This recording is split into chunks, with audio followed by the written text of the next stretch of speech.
इस वीडियो में हम यूपी स्कॉलरशिप स्टेटस के नए प्रॉब्लम और उसके सॉल्यूशन के बारे में बात करेंगे और एक नई उम्मीद के बारे में बात करेंगे।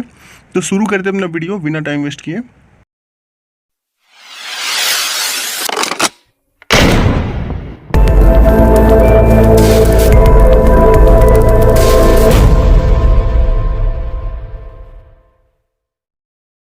तो जैसा कि आप सभी लोग को पता ही होगा कि जब आप अपना स्टेटस चेक करने जाते होंगे तो स्टेटस तो ओपन हो रहा होगा पर पूरी तरह से कम्प्लीटली ओपन नहीं हो रहा होगा। ये लिखा हुआ जो है ये शो नहीं कर रहा होगा। पर जब मैंने 27 अप्रैल को अपना स्टेटस ओपन किया तो मेरा स्टेटस ओपन हो गया, पर उसमें कुछ इस तरह के एक प्रॉब्लम शो करने लगा था, जिसमें आप देख सकते हैं ये चौथा वाला जो कॉलम है अकाउंट वेरिफिकेशन स्टेटस का, उसमें सामने दिखाई दे रहा होगा वेरीफाई बाय बैंक। उसके बाद लिखा हुआ है beneficiary created based on account but UID is invalid. इसका सीधा और आसान भाषा में मतलब ये हुआ कि मेरे बैंक अकाउंट से मेरा आधार कार्ड लिंक नहीं है। तो अगर आपके साथ भी ऐसा शो कर रहा है तो इसका सिर्फ यही सोल्यूशन है कि आप अपना फिर से पुनः एक बार अपना KYC अपडेट करवा लीजिए अपने बैंक में जाकर। जितने लोगों का भी ऐसा शो कर रहा है ना, उनका मुझे ऐसा लग रहा है पर्सनली कि शायद इसी वजह से स्कॉलरशिप रुक गई है, क्योंकि इनके अकाउंट पे इनके स्कॉलरशिप फॉर्म पे काम हो रहा था, इसी वजह से इनका अपडेशन हुआ है। अब मैं आपको एक और स्कॉलरशिप फॉर्म के स्टेटस को दिखा दे रहा हूँ। तो आपके सामने दिख रहा होगा ये कुछ इस तरह का है। इसके में जो चौथा वाला ऑप्शन है अकाउंट वेरिफिकेशन स्टेटस का, इसमें ऐसा कुछ भी मेंशन नहीं है, कुछ भी एरर शो नहीं कर रहा है। तो अगर स्कॉलरशिप आती है तो इस तरह के अकाउंट में जिन लोगों का भी स्कॉलरशिप स्टेटस इस तरह का है उनके में सबसे पहले आएगा, और बाकी जो पहले वाले की तरह का होगा उनका रुक जाएगी। तो अगर आप अपनी स्कॉलरशिप की लड़ाई में यहाँ तक डटे हुए हैं तो मैं चाहता हूँ कि एक बार अपने आधार कार्ड को चेक कर लीजिए कि आपके बैंक अकाउंट से लिंक है या नहीं है, जिससे अगर स्कॉलरशिप आती है तो सामने वाले को कोई भी रीजन न मिले आपके फॉर्म को रिजेक्ट करने का और आपकी स्कॉलरशिप आ जाए। तो चलिए अब नो बकवास, आगे बढ़ते हैं और चेक करते हैं कि आधार कार्ड हमारे बैंक अकाउंट से लिंक है या नहीं है। तो इसके लिए चलते हैं अपने मोबाइल स्क्रीन पर, ओपन करेंगे अपने क्रोम ब्राउजर को। ओपन करने के बाद आपको सर्च बार में सर्च करना है आधार कार्ड का जो ऑफिशियल साइट है UIDAI, इसको लिखना है और आपको सर्च बार में सर्च कर देना है इसको। तो सर्च करिएगा। सर्च करते ही आपके सामने कुछ इस तरह का इंटरफेस खुलेगा। इसमें पहला वाला ही साइट है जिसे हमें ओपन करना है। आप देख लीजिएगा, एक बार चेक कर लीजिएगा कि ये UIDAI.gov.in लिखा है या नहीं लिखा है। ठीक है, आपको दिख रहा है। आपके में ये हो सकता है पहले ही खुल जाए या दूसरा ऑप्शन हो, तीसरा ऑप्शन हो, तो आप चेक कर लीजिएगा एक बार। उसके बाद इस पर टैप करिएगा। टैप करने के बाद आपके सामने आधार का ऑफिशियल वेबसाइट खुल जाएगा। उसके बाद आपको नीचे की तरफ स्क्रॉल डाउन करना है और आपको एक ऑप्शन दिखेगा आधार सर्विसेज का, इस पर टैप करना है, आपको दिख रहा होगा। तो इस पर टैप करेंगे।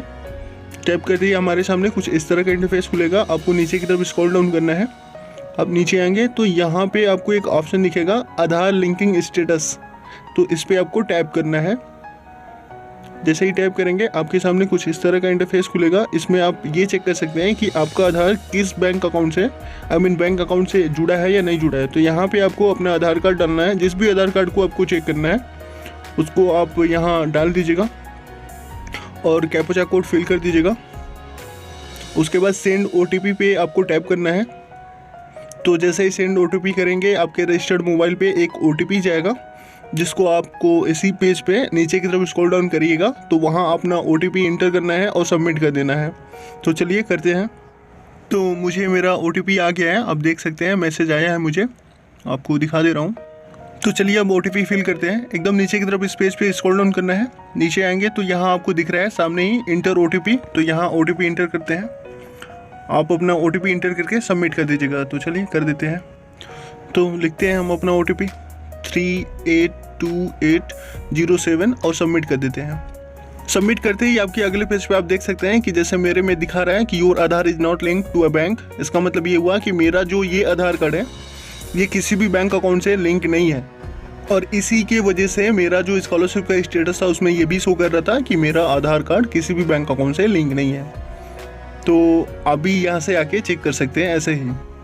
अब मैं आपको दूसरे वाले स्कॉलरशिप स्टेटस का जो फॉर्म था उसमें जो आधार कार्ड लिंक है उसका भी मैं आपको चेक करके दिखा दे रहा हूँ कि उसमें क्या शो कर रहा है। तो चलिए बैक आते हैं और फिर से अपना आधार स्टेटस पे चेक करते हैं, और यहाँ फिर से आपको वही सेम प्रोसेस करना है। तो चलिए मैं करता हूँ, वो वाला आधार कार्ड डालता हूँ और कैप्चा डालता हूँ और सेंड OTP करता हूँ। तो यहाँ पे सारी डिटेल फिल करके सेंड OTP करता हूँ। तो चलिए करते हैं। यहाँ आपको दिख रहा होगा कि आपके रजिस्टर मोबाइल नंबर पे OTP सेंड कर दिया गया है। आप अपने मोबाइल नंबर को चेक करिए। तो थोड़ा सा वेट करते हैं, अभी आएगा OTP। तो लीजिए आ गया, OTP आ गया। चलिए अब इसको फिल करते हैं। तो नीचे की तरफ स्क्रॉल डाउन करेंगे और यहाँ पे OTP फिल करते हैं।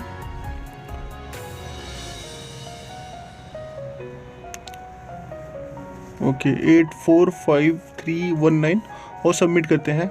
तो यहाँ देख रहे हैं आप, यहाँ क्या दिखा रहा है, congratulation your Aadhaar banking mapping has been done. ठीक है, तो इसका मतलब ये हुआ कि ये वाला जो आधार कार्ड है ये बैंक अकाउंट से लिंक है। तो अगर आपका लिंक होगा तो ऐसे शो करेगा, और अगर नहीं लिंक होगा तो पहले वाले की तरह शो करेगा। तो पहले आप यहाँ से आके चेक कर लीजिएगा। अगर लिंक होगा तो कोई प्रॉब्लम नहीं है, और अगर लिंक नहीं होगा तो जाके अपना KYC अपडेट करवा लीजिएगा। अब सबसे इम्पोर्टेंट सवाल कि स्कॉलरशिप आएगी या नहीं आएगी। तो इस सवाल का जवाब ये है कि स्कॉलरशिप आए या ना आए, आपको अपना स्कॉलरशिप फॉर्म को अपडेट रखना है। आ भी सकता है, नहीं भी आएगा, पर इतना तो हम डिजर्व करते ही हैं कि हमें नहीं आने का रीज़न बताया जाए। तो अगर नहीं आता है तो एक रीज़न बताई जाएगी, और रीज़न यही होगा कि ड्यू टू पैंडेमिक या फिर फंड ख़त्म हो गया। तो दोनों बात समझ में आती है। पर अगर ये हो जाए कि आपके फॉर्म में कुछ फॉल्ट था, इस वजह से आपकी स्कॉलरशिप नहीं आई, तो ये बात समझ में नहीं आती है। इसलिए आप अपने स्कॉलरशिप फॉर्म में जो भी फॉल्ट हो उसको करेक्ट करके रखिए, हो सकता है कि स्कॉलरशिप आ जाए। तो जाते जाते आपसे सिर्फ इतना ही कहना चाहूँगा कि घर में रहिए, सुरक्षित रहिए और ख़ुद को बचा के रखिए। ये बहुत बहुत बहुत बहुत ज़्यादा बुरा समय है, साथ रहिए। और एक आखिरी रिक्वेस्ट भी है आपसे कि आप वीडियो को लाइक, कमेंट, डिसलाइक या सब्सक्राइब करिए या ना करिए, बस शेयर ज़रूर करिएगा ताकि किसी के भी काम आ सके। तो होप ये वीडियो आपके काम का रहा हो और आपका टाइम वेस्ट नहीं हुआ।